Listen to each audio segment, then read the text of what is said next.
That is Shadow. Dysfunctional vet with Algae and K-Dog. Alright, this is one of these little washers. You've got an agitator on this side and a spinner on this.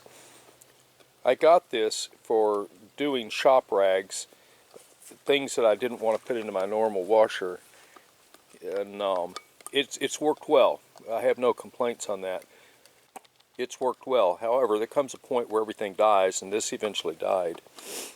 Now, the mechanism here, you've got 3 pins which hook into this, and that gives you the proper tension on this sheave so that it will turn the agitator. And this motor spins one way and then the other. We all know how agitation works. This other motor, and this is what made me think about even making this video, this other motor is a high-speed motor with the spinning basket down underneath. And I've got a friend that was interested in getting a centrifuge, and I'm about to call him and ask him if he wants this motor. If he does, I'm going to send it to him.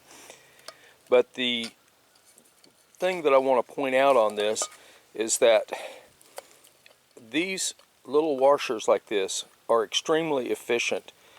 I was first introduced to them in, 20 years ago when I was in Iraq. The ones we had were much larger. You got the agitation side, then you got the spin side. Everything is manual. You have to dump the water manually by opening a valve, and you have to close it to fill it and rinse it and all that.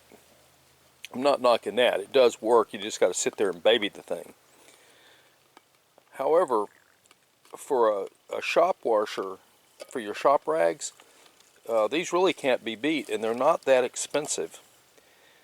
I'm not going to belabor this video, but the workings are very simple. It's a plug and play. Plug it in, fill it with water, let it do its thing, drain the water out, put it in the spinner, and let it spin out. Hope that you find this at least entertaining. Something that kind of saddened me when I was taking this apart, I found this dead frog of some kind. It's not a toad, it's a frog. And that really disappointed me. I don't like animals getting caught in things and dying off. Dysfunctional vet out. This silver wire that you see down here is a brake, so that when you open the lid, it causes the basket to come to a stop. It's a safety feature. I wasn't sure exactly how it stopped it, but I can see it's just a friction brake.